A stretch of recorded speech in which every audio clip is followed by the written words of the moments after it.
পশ্চিমবঙ্গে বিজেপি কখনো ক্ষমতায় আসেনি। সবথেকে যদি নেগেটিভভাবে এফেক্টেড যারা উদ্বাস্তু মানুষ যারা আছে, উদ্বাস্তুদের বড় অংশ সিংহভাগ হচ্ছে মতুয়া। প্রত্যেকটা যারা মতুয়া রয়েছে, যারা হিন্দু রয়েছে, যারা ওপার বাংলা থেকে নিপীড়িত হয়ে এসছে বাংলাদেশ থেকে, তারা প্রত্যেকে নাগরিকত্ব পাবে, এ নিয়ে কোনো দ্বিধা নেই। 60 বছরের উপরে সেন্ট্রালে ছিল, তারা কখনো মতুয়াদের জন্য, উদ্বাস্তু মানুষের জন্য কিছু করেনি। অনেকবার তাদের বলা হয়েছে যে উদ্বাস্তু মানুষের স্বার্থে সাংবিধানিকভাবে কোনো কিছু করুক, তারা করেনি। তারা এখন কুমিরের কান্না করুক। কিন্তু যারা রয়েছে মতুয়া, উদ্বাস্তু, কোনো মানুষের নাগরিকত্ব হরণ হবে না, তারা নাগরিকত্ব পাবে।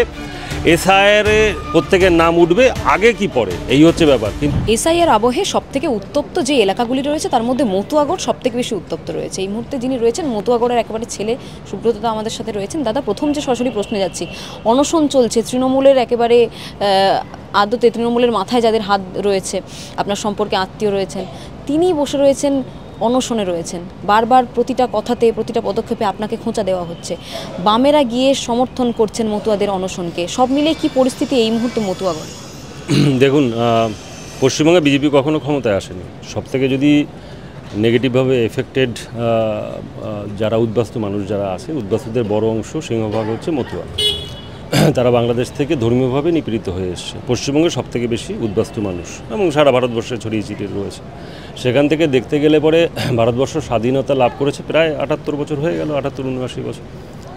প্রথমে কংগ্রেস, তারপরে সিপিএম, তারপরে তৃণমূল কংগ্রেস ক্ষমতায় রয়েছে। আজকে সেখানে কংগ্রেস 60 বছরের উপরে সেন্ট্রালে ছিল, তারা কখনো মতুয়াদের জন্য, উদ্বাস্তু মানুষের জন্য কিছু করেনি। অনেকবার তাদের বলা হয়েছে যে উদ্বাস্তু মানুষের স্বার্থে সাংবিধানিকভাবে কোনো কিছু করুক, তারা করেনি। তারা এখন কুমিরের কান্না কাঁদছে। এখানে কংগ্রেসের প্রতিনিধি এসেছিল ঠাকুরবাড়িতে এই যে অনশনে, সেখানে সিপিএম বলেছিল যে আগে পাকিস্তান হবে, তারপরে ভারতবর্ষের স্বাধীনতা লাভ করবে। এটা বলেছিল প্রথমে, সেই 1947-এর আগে, 46-এ বা 45-এ।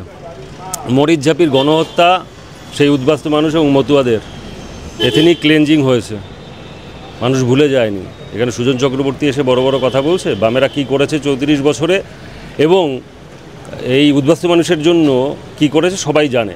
মতুয়াদের মধ্যেই দাদা প্রশ্ন রয়েছে যে তারা কি আদৌ নাগরিকত্ব পাবে? মানে এসআইআরের সময়সীমা কম রয়েছে, ফেব্রুয়ারি মাসের মধ্যে কমপ্লিট করতে হবে, তারা কি নাগরিকত্ব পাবে? তাদের মনের মধ্যেই তো প্রশ্ন রয়েছে। দেখুন, এসআইআর আর হচ্ছে সিএ টোটালি ডিফারেন্ট থিং। সিএর মধ্য দিয়ে রক্ষা কবচ, যে মানুষগুলো যারা এসছে সাংবিধানিকভাবে নাগরিকত্ব।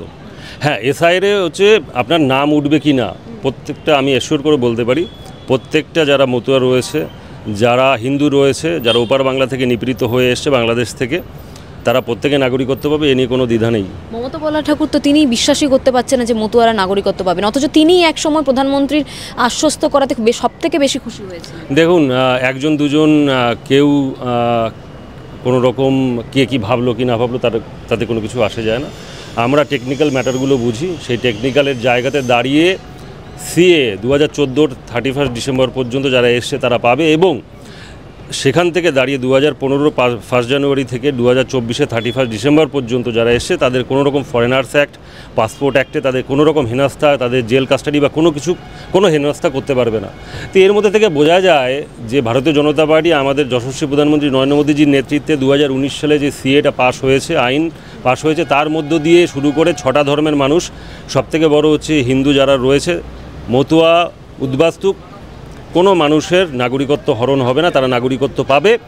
এসআইআরে প্রত্যেকের নাম উঠবে, আগে কি পরে, এই হচ্ছে ব্যাপার। কিন্তু তাদের নাগরিকত্ব নিয়ে কোনো রকম দ্বিধা দ্বন্দ্ব নেই। যারা বলছে তারা ভুল বুঝাচ্ছে।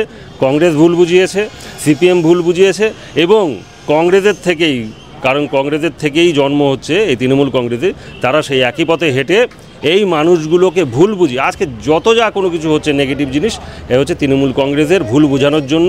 আর মমতা ব্যানার্জির দমন, পীড়ন, তোষণ এবং থ্রেটের জন্য আজকে এই মানুষগুলো যতটুকু ভুগছে, যতটুকু বিপথে চালিত হচ্ছে এবং যতটুকু প্রপাগান্ডা ছড়ানো হচ্ছে, তার জন্য দায়ী হচ্ছে তৃণমূল কংগ্রেস এবং মমতা ব্যানার্জি। সুব্রতদা, একদম শেষ প্রশ্ন, 26শে ভোট রয়েছে, আপনি ভোটে বিপুল সংখ্যা ভোট পেয়ে জয়ীও হয়েছিলেন 2021 সালে। সেক্ষেত্রে আপনি প্রস্তুত রয়েছেন? দল যদি আপনাকে আবার টিকিট দেওয়ার কথা ভাবে, আপনি কি প্রস্তুত মতুয়াগড়ে মানে গেরুয়া পতাকা এই করার জন্য? তো অবভিয়াসলি দেখুন, 5 বছর ধরে খাটছি, দলই লাস্ট কথা। দল যেরকমভাবে বিবেচনা করবে, যেরকমভাবে গাইড করবে, আমি দলের একজন সৈনিক এবং আমার এবং আমাদের নেতা হচ্ছে আমাদের যশস্বী প্রধানমন্ত্রী নরেন্দ্র মোদীজির নেতৃত্বে দেশে এগিয়ে চলছে। উদ্বাস্তুদের জন্য, মতুয়াদের জন্য কাজ চলছে, তাদের নাগরিকত্বের জন্য কাজ চলছে।